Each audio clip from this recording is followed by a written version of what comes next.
শুভ সন্ধ্যা। আমি রোমেনা বেগম দৈনিক সিলেটের ডাকের প্রধান প্রধান শিরোনাম নিয়ে আজকে আপনাদের সামনে আমি হাজির হয়েছি।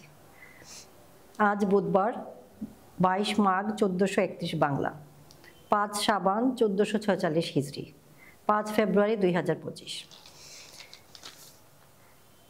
আজকে 5 ফেব্রুয়ারি জাতীয়ভাবে পালিত হচ্ছে জাতীয় গ্রন্থাগার দিবস। জাতীয় গ্রন্থাগার দিবস উপলক্ষে সিলেটের ডাকের সম্পাদকীয় আজকের এখান থেকে আমি একটু পড়ছি।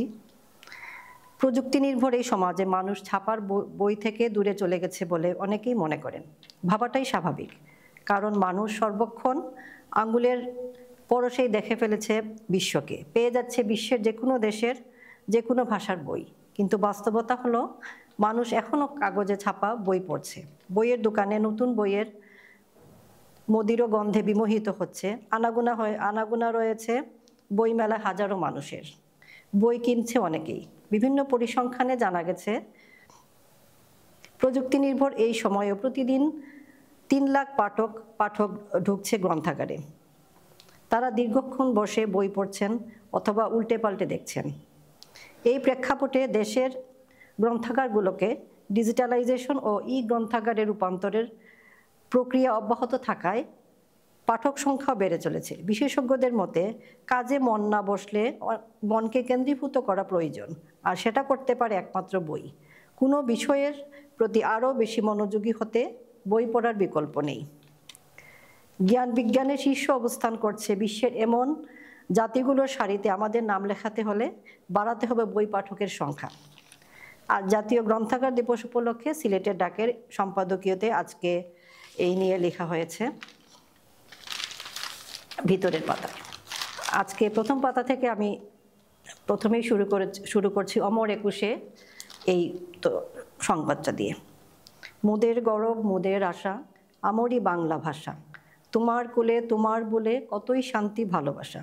মাতৃভাষা বাংলা নিয়ে অতুল প্রসাদ সেনের লেখা এ গানের মতো এমন অনেক কবিতা, গল্প, উপন্যাস রচিত হয়েছে মায়ের ভাষা বাংলাকে নিয়ে। ভাষা আন্দোলনের দাবানলে ঢাকা থেকে আন্দোলনের পর্যায়ক্রমে দেশব্যাপী ছড়িয়ে পড়ে। সেই আন্দোলনের একটা বড় প্ল্যাটফর্ম তৈরি হয়েছিল সিলেটে, যা তৎকালীন আন্দোলনের উপর প্রকাশিত বদরুদ্দিন উমর সহ বহু বরেণ্য লেখক তাদের বিভিন্ন গ্রন্থ প্রকাশনায় উল্লেখ করেছেন।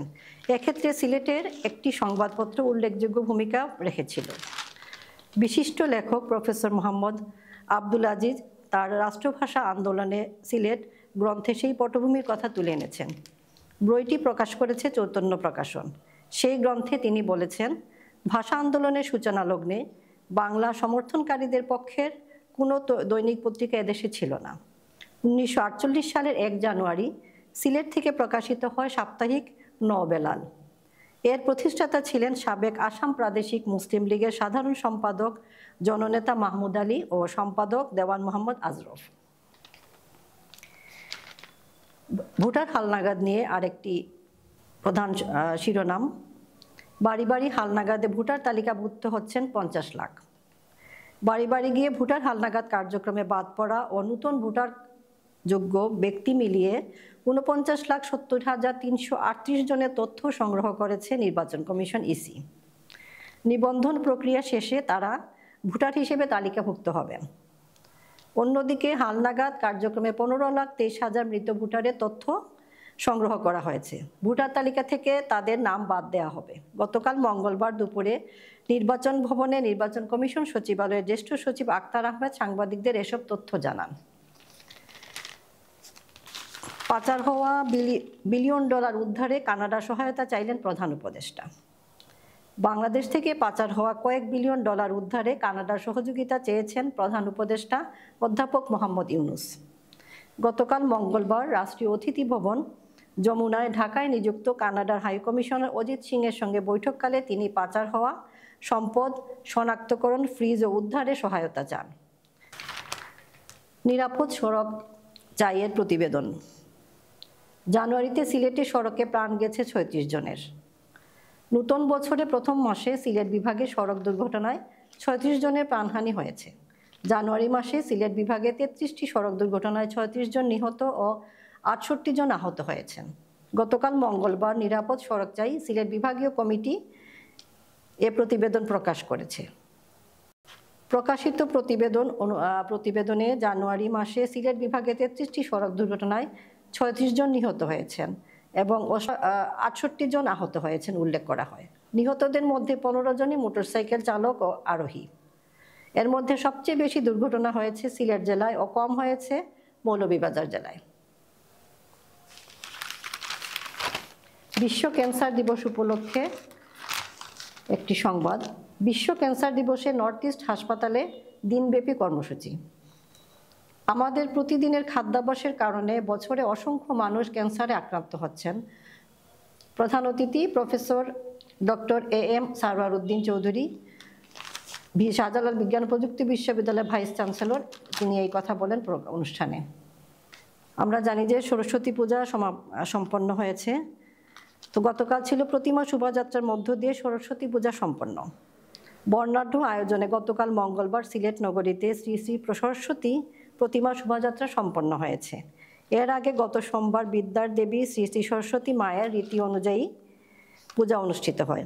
গতকাল রাত 8:30টার দিকে নগরীর বিভিন্ন স্থান থেকে শোভাযাত্রার অংশগ্রহণ করে জমকালো আলোকসজ্জায় সজ্জিত ট্রাকগুলো জড়ো হয় সিটি পয়েন্টে। সুসজ্জিত ট্রাকে জ্ঞানের দেবী সরস্বতী প্রতিমা স্থাপন করা হয়। অত্যাধুনিক কারুকার্য ও বর্ণাঢ্য আলোকমালায় শোভিত প্রতিটি ট্রাক দেখে মনে হয়েছে এক একটি ভ্রাম্যমান চলন্ত মন্দির।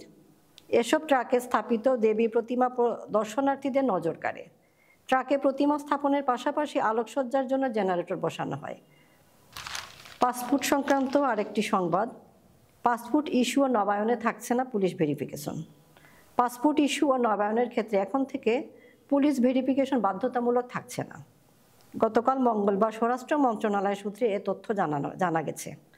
এর আগে পাসপোর্ট সম্পর্কিত সমস্যা সমাধানের জন্য গতকাল বিকেলে সচিবালয়ে স্বরাষ্ট্র মন্ত্রণালয়ের সিনিয়র সচিব ডক্টর নাসিমুল গনির সভাপতিত্বে একটি সভা অনুষ্ঠিত হয়।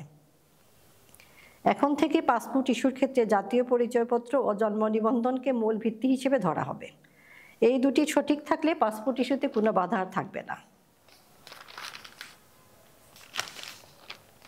সকল ধর্মের সহাবস্থান আমাদের ঐতিহ্য, দানবীর doctor Ragib Ali. Jalalabad Ragib Rabeya medical college ও হাসপাতালে সরস্বতী পূজা উদযাপিত। যে কোনো মূল্যে সিলেট ম্যানচেস্টার রুটে বিমানের ফ্লাইট চালু রাখার দাবি। বাংলাদেশ ওয়েলফেয়ার কাউন্সিল ইউকের সংবাদ সম্মেলন। যে কোনো মূল্যে সিলেট ম্যানচেস্টার রুটে বিমানের ফ্লাইট চালু রাখার দাবি জানিয়েছেন বাংলাদেশ ওয়েলফেয়ার কাউন্সিল ইউকের নেতৃবৃন্দ। অন্যথায় সিলেটের প্রবাসীরা কঠোর কর্মসূচি দিতে বাধ্য হবে বলেও সংগঠনটির পক্ষ থেকে হুঁশিয়ারি দেওয়া হয়েছে। গতকাল মঙ্গলবার সিলেট প্রেস ক্লাব সংবাদ সম্মেলনে এ দাবি জানান সংগঠনের সভাপতি MM মুকিত ও সাধারণ সম্পাদক আশরাফ গাজী। ক্ষমতায় গেলে NHS এর আদলে সার্বজনীন স্বাস্থ্য ব্যবস্থা গড়ে তুলবে বিএনপি। বাংলাদেশ যুক্তরাজ্যের ন্যাশনাল হেলথ সার্ভিস NHS এর আদলে সার্বজনীন স্বাস্থ্য ব্যবস্থা গড়ে তোলার লক্ষ্যে জাতীয় স্বাস্থ্য খাত সংস্কারের রূপরেখা তুলে ধরেছেন বিএনপির স্থায়ী কমিটির সদস্য ও সাবেক স্বাস্থ্যমন্ত্রী খন্দকার মোশাররফ হোসেন।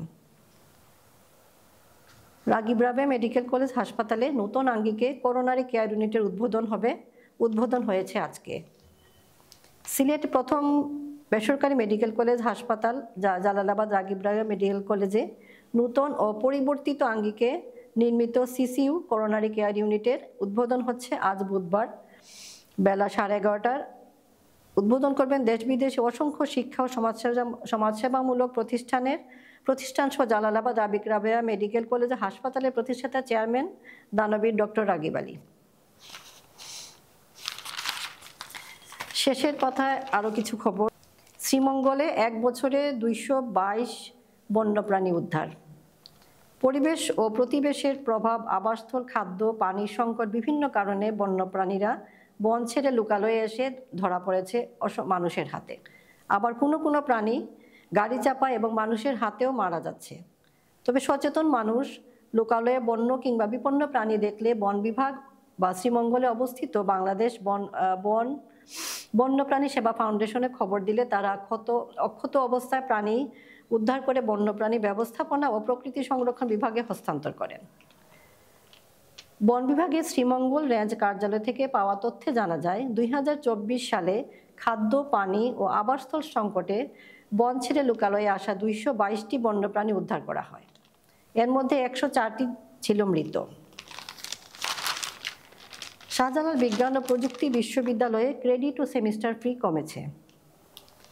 শাহজালাল বিজ্ঞান ও প্রযুক্তি বিশ্ববিদ্যালয়ে শিক্ষার্থীদের সুবিধার্থে ক্রেডিট ফি ও সেমিস্টার ফি কমিয়েছে বিশ্ববিদ্যালয় প্রশাসন। গত রোববার বিশ্ববিদ্যালয়ের জরুরি একাডেমিক কাউন্সিলের সিদ্ধান্ত মোতাবেক ক্রেডিট ফি ও সেমিস্টার ফি কমানোর সিদ্ধান্ত নেওয়া হয়। গতকাল মঙ্গলবার বিকালে জনসংযোগ দপ্তর থেকে পাঠানো এক বিজ্ঞপ্তিতে বিষয়টি নিশ্চিত করা হয়। চলমান সেমিস্টার থেকে এ সিদ্ধান্ত কার্যকর হবে। বিভিন্ন অনিয়ম ও দুর্নীতির অভিযোগে সিলেট ওমেন চেম্বারে প্রশাসক নিয়োগের দাবি জোরালো হচ্ছে। এবার সিলেট ওমেন চেম্বার অফ কমার্সে প্রশাসক নিয়োগের দাবি উঠেছে। 2014 সালে প্রতিষ্ঠিত সিলেট বিভাগের নারী ব্যবসায়ীদের শীর্ষ এই সংগঠনটি অনেকটা নিয়ম বহির্ভূতভাবে পরিচালিত হচ্ছে মর্মে অভিযোগ রয়েছে। ভেতরের পাতায় আমরা একটু দেখে আসি। শিশু মেলা শিশুদের জন্য সিলেটের ডাকের দ্বিতীয় পাতায় কিছু ছড়া এবং গল্প নেওয়া হয়েছে। আমি আশা করি শিশুরা এগুলো পড়বে, তাদেরও ভালো লাগবে। সুনামগঞ্জে কর আইনজীবী সমিতি সংবর্ধনা। কর প্রদানকে সামাজিক দায়িত্ব হিসেবে বিবেচনা করতে হবে, অতিরিক্ত সহকারী কর কমিশনার। আজকের সিলেটের ডাকের বিশেষ বিশেষ শিরোনাম এবং সম্পাদকীয় এবং অমর একুশে নিয়ে আমরা শিরোনামগুলো আপনাদের সামনে তুলে ধরলাম। আশা করি আপনাদের কাজে লাগবে এবং আপনারা আরও বিস্তারিত পড়তে চাইলে www.sileterdak.com.bd-তে গিয়ে আপনারা বিস্তারিত সব খবরগুলো পাবেন। আশা করি আপনারা আমাদের সাথে থাকবেন প্রতিদিনের খবরের সাথে। আশা করি ভালো থাকবেন সবাই। ধন্যবাদ। শুভরাত্রি।